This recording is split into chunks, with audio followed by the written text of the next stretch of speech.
Hey, how are you? Welcome back to my channel.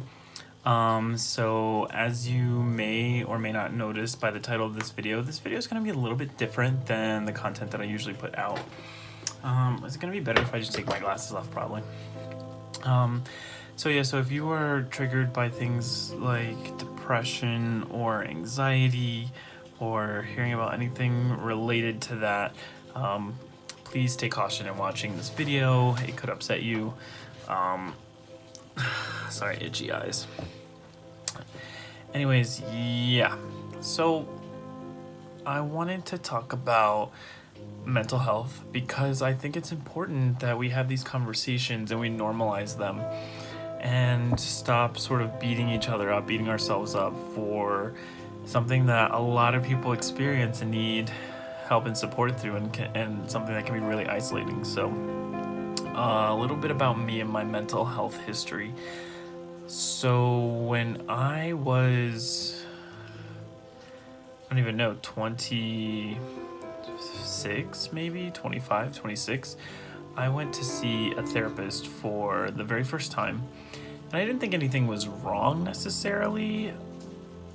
I thought, I go to the doctor to take care of my body. I should probably go to a therapist to take care of my brain. Like, that makes sense, right? My mind. So when I went to the therapist, it was kind of like, well, what's wrong? Like, what are you here for? I was like, nothing really, but I don't know. I just feel like it's the right thing to do. And that was when I still lived in Maryland. And I live in Boston now, so that was a long time ago. And so I saw that therapist for a while, and he basically just was somebody to talk to, and it was really cool. And I wouldn't say anything groundbreaking really happened. I remember him talking to me about mindfulness and how, like, stop and smell the roses and just really appreciate the moment. And I was like, what? Like, what do you mean just really appreciate the moment? Like, I don't understand. And so I remember going out on my porch one time thinking, like, okay, my therapist said to really appreciate the moment. And I, like, looked around and I was like, okay, like, great, here's the moment, cool. And I didn't get it. So fast forward a few years later, I moved to Boston. I was here all by myself. I didn't know anybody, didn't have a lot going on, didn't really have any money, nothing. And it's the first time that I really addressed mental health. Like, I always feel like I felt like I always had something going on, but I didn't really know what. So I have seen 4 or 5 therapists since being in Boston for almost 4 years now. And I've learned a lot. I've learned a lot about myself. I've learned a lot about how to communicate and interact with other people, about other people's mental health, and how it's like there's such a stigma, but there doesn't need to be. So at first, years and years ago, I was diagnosed as like possibly having bipolar, just because I have some really intense, not really intense, it for me felt intense, but it wasn't that intense, some mania on one side where like I would be like really excited, like my energy level would be really, really, really high, and I would spend a lot of money and get really into something crazy. And then on the other end, I could be really, really, really depressed. I really have trouble functioning. So after some extensive testing, like, I don't have bipolar disorder. What I have been officially diagnosed with is major depression, which major is actually the clinical definition in the, that, I don't know what that book is called. Like, there's a big book of like clinical diagnoses. And so I also have been wow, I can't talk today. I've also been diagnosed with anxiety. I don't feel like I experience the anxiety as much. Sorry, I didn't put my phone on silent. There we go. I feel like I personally don't experience as much of the anxiety component. For me, anxiety is triggered when I'm in like a gala situation, for example, or like a convention where I'm around a lot of people for multiple hours. There are points where I have to walk away. I have to go outside. I have to escape. My fight or flight response is triggered and I need to leave. Or I get really panicky, antsy, I get really, really rude. I feel like I just need to get out of that situation. And so once I spend some time alone, I'm fine. Absolutely fine. Happy to engage, happy to jump right back in. So I have been seeing a therapist for once a week for about the past 4 years now since being in Boston. And that has really, really helped me talk through things that I didn't even know that I needed to through. You might think, like, I don't have anything to talk to a therapist about. That's not the point. The point is, like, you don't really think and talk through your feelings on a day-to-day basis. Like, you might mention something to your partner, you might mention something to, your friends, but it's not their job or their responsibility, and it's not fair to burden them with talking through certain things. Now, yes, your friends are there for you, your family's there for you, people are there for you, and they want to listen to you. It's almost like they can't listen to you in the way that you needed to be listened to.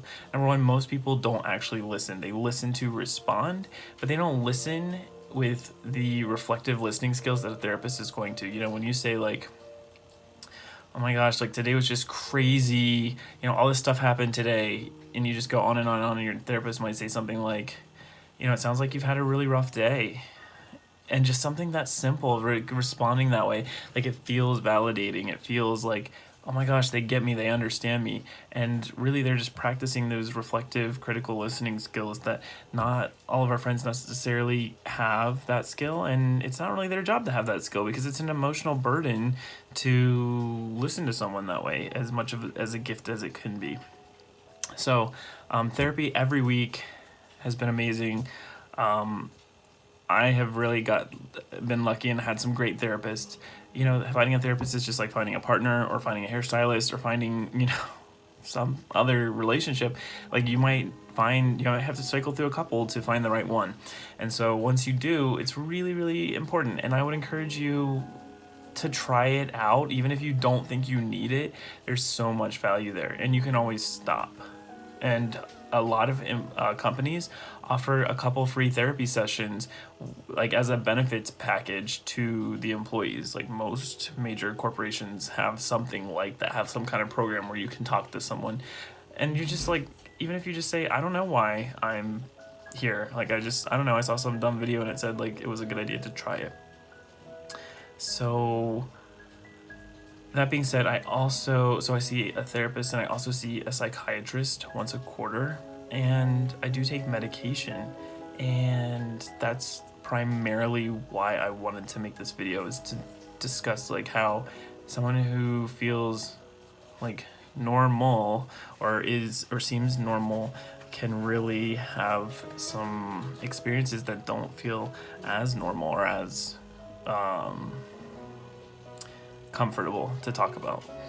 So I take Wellbutrin, and I take oh my gosh, what is it called? Prozac.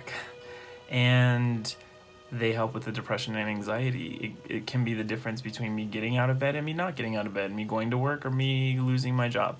And that's important, because for so long, even though I was successful, I had a successful career in a lot of different ways, I still struggled. And so it was hard for me to go see people, because they would be like, you're so successful, I don't understand why you're upset, or I don't understand why you feel bad, like, you're fine. And I'm like, but I'm not fine. And, like, I felt really dismissed a lot of the time. So if you're struggling with any of that, or if you know someone who is, it's okay to have a chemical imbalance. It's okay to have behaviors that don't make sense to you. Like, explore those options.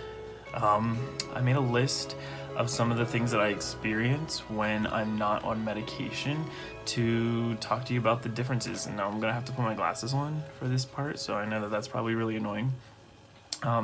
So because of different experiences, whether it be like lapse in insurance or moving, I went to Europe for a few months. If I have a really disruptive event that really affects my ability to take my medicine consistently every single day. And so there have been times, again, like, whether it was an insurance loss or whatever the case may be, where I didn't take my medicine for maybe like a few weeks at a time. And so things I notice for me when I'm off medication, increased and heightened irritability. It's way out of the normal range when I'm not on medication. Like, I can, like, that just get so frustrated with someone so irritated with them. Even though I love them, even though I like them, I'm on their side, on their team, I can get really, really upset quickly. And that can be damaging to relationships, especially over time when people think that I'm just mean or hurtful. When I don't mean to be, I can't help it. Mania, for sure. So I can, whether it comes to money and buying things, or whether it comes to just like obsessive compulsive sort of behaviors. For me, mania is a sign that, ooh, are you taking your medicine? You know, when I get sort of down the rabbit hole on certain things, whether it's like a TV show, it doesn't even matter what it is. Luckily for me, it's never gotten me into a lot of trouble, but I definitely notice it, and it's not a comfortable feeling. It's almost like feeling like you're being sort of swept away by a river a little bit, or a current, and you're aware of it, but you can't necessarily do anything about it. And if you love someone or know someone who's going through something like this, and you're just like, why can't they just XYZ? You can't help it. Like, it's not something that you choose, like, I'm gonna wake up and be manic today. Like, it doesn't work that way. Anxiety, heartbeat, lump in throat. Yeah, those are some notes that I took. Like, I feeling really anxious about certain things.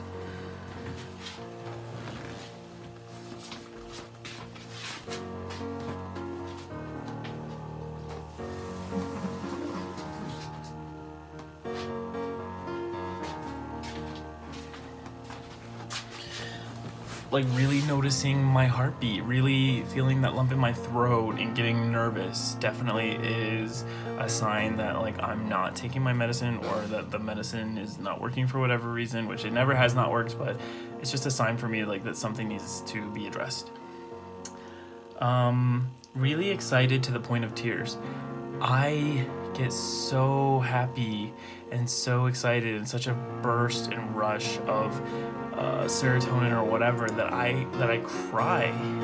And again, that's like that extreme side of things that's not normal for me, and makes me feel like I'm not my most normal self.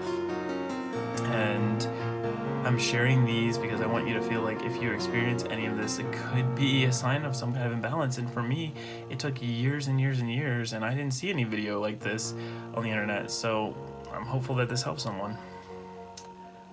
Sense of worthlessness becomes really intense. Like, you're not good enough, like you didn't achieve enough, you're not educated enough, you're not this, you're that, you're a piece of garbage, like you're 30 years old and you haven't done anything with your life. Like, that is such an everyday overwhelming feeling when I'm not on medication and when I'm not in therapy. And I know it's not true logically. Like, I understand that I've accomplished a lot, I've been really successful, I've inspired a lot of people, I've helped a lot of people, but that doesn't matter. Like, it doesn't matter what's real. What matters is, this is how I feel, and that's what's real, is how I feel. Spiraling and obsessing, that kind of goes with the sort of like mania.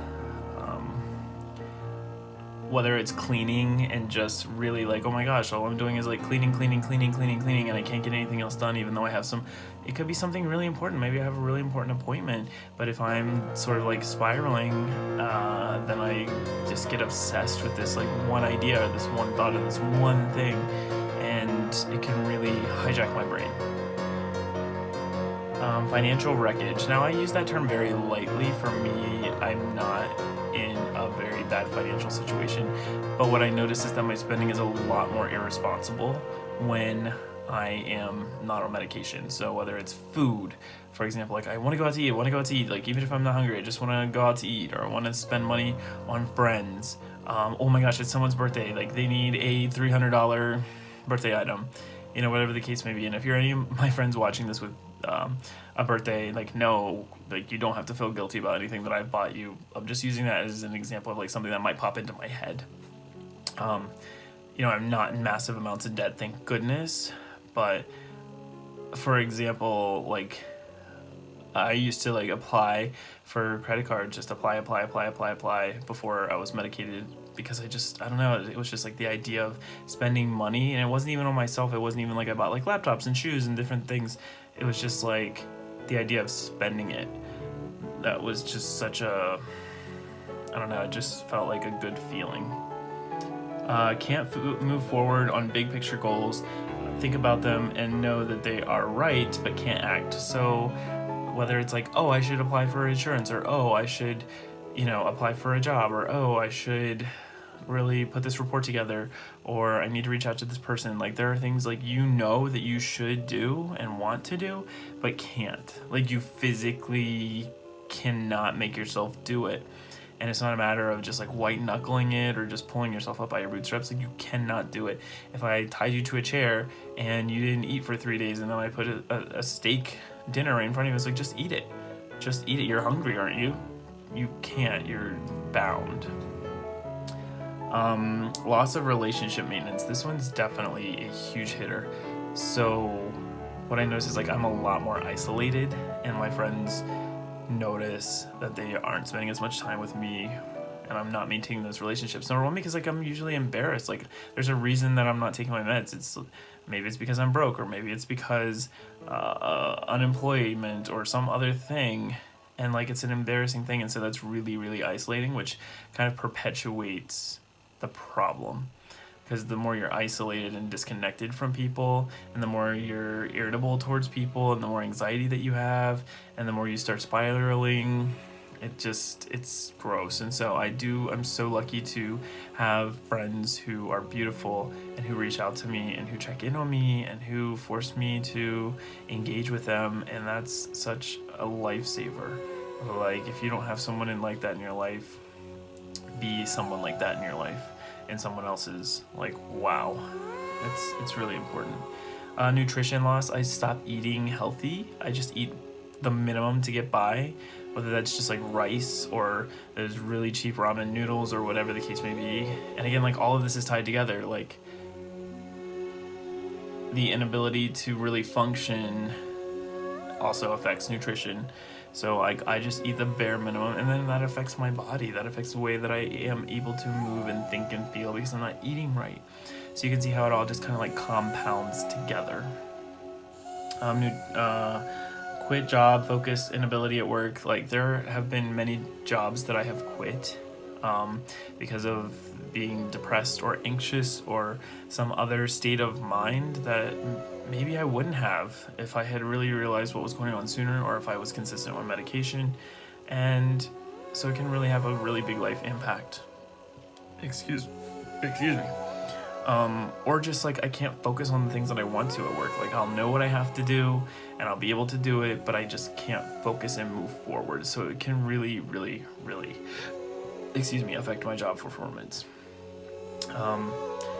Change. So whenever I am not on medication, I always try to change my environment. Like, oh, if I move, then life will be better. Or, oh, if I change jobs, life will be better. Oh, if I get a new relationship, life will be better.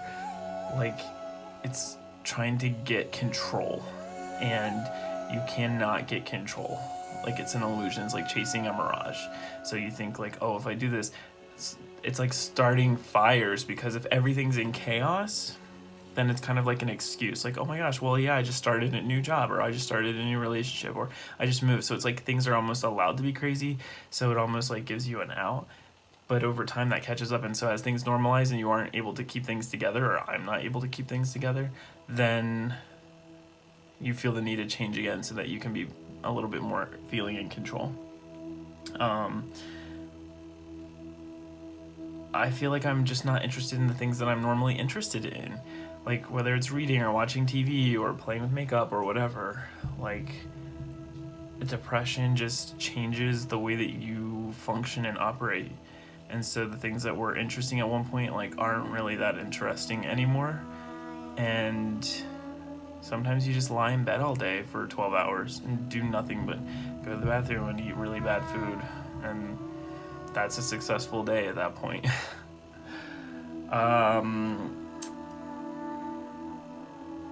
Ignoring responsibilities and important things. Like, I have received phone calls that are really important, got mail that's really important, and I just won't open it because I can't face it. I can't face the accountability. I can't face the reality of what's going on. It's just really, really tough in those moments, and that's just another side effect, is like that avoidance and the inability to sort of own up to what I know needs to happen. Hypersexuality for me, like, you know, you need that. I need that serotonin boost. I need that, like, something to boost my mood. And so whether that's, you know, self-satisfaction, or whether that's looking for other people to engage with, that can be an effect of the depression. And it's not something that, I mean, whatever, if you're a sexual person, like, there's no shame in that. For me, it's a sign that something is not right, because that's not my normal self. Can't sleep and can't wake up. So it's really, really weird, right? Like, I won't be able to fall asleep. I'll stay up until 2, 3, 4, 5, 6 a.m. Not because I'm doing anything. Like, I can have my phone away, all electronics off, like, trying to sleep, and I just can't. I just cannot sleep. And then I eventually do fall asleep because I'm a human being, and then I can't wake up. Even if I had slept for 7 or 8 hours at that point, then it's almost impossible for me to feel like well rested. I feel like I'm coming out of like surgery. Like I'm like, what? I'm groggy. I can't. My body doesn't want, like, my mind wants to get up, but my body physically will not. Feeling drunk or high, even though I'm not. Again, that's part of that mania of feeling like just like such intense, like, joy or happiness, or just really experiencing something. Then that's another sign that, like, okay, something's not right. And I've alerted my friends and loved ones to, like, hey, if you notice these signs in me, like, will you just ask me if I'm taking my medication? Because even if it's nothing like majorly disruptive, and for some reason, like, I just missed it one day and then missed it another day, like, you can say what you want, like, oh, we'll just take your medication. Cool, great, awesome, thanks, great cure. You should run for the Nobel Prize. But even just someone asking me, like, hey, did you take your medication? Even just that question is enough to get me back on track to be like, you know what, I didn't, and I need to. Thanks for asking. Thanks for caring. Low energy, just kind of goes without saying. Like, some days I just can't do anything. Noticeably more controlling of other people, noticeably trying to influence other people's actions and behaviors and try to, like, solve any issues that they have. Again, I think that goes back to, like, looking for control and feeling out of control. So if I feel like, oh, well, I can solve that person's problem, that gives me something to, like, focus on, that gives me a framework to sort of work around. And then, you know, becoming irritable and anxious sort of plays into, like, well, it's not my job as a friend to control someone else. It's my job to love them and be there for them. And that's really hard for me to do when I'm not sort of like on medication or on treatment or in therapy. So there's more, and of course it's different for everyone. I think that mental health is just such an important part of everyday life, and people just choose not to really acknowledge it, and it needs to be acknowledged. So I really hope that this video has helped you in some way, whether it's personal or whether it's helped to understand someone else. You know, the person you see behind the camera on this channel, me, that's the real me. Like, that's who I am. But this is also who I am sometimes when I'm going through these sort of struggles. And I want you to know that there could be other people in your life going through these exact same struggles, and it's okay. It doesn't make me a bad person. It doesn't make them a bad person. And me talking to you about it is a way for me to also, like, sort of, I don't want to say self-medicate, but it's like sort of self-therapy, and it's helpful. So that's it. I love humans. You know, if you're watching this, I think that you're probably a really cool person, and you're watching this for a reason. So thank you so much for tuning in, and yeah, we'll check in next time. Talk to you soon.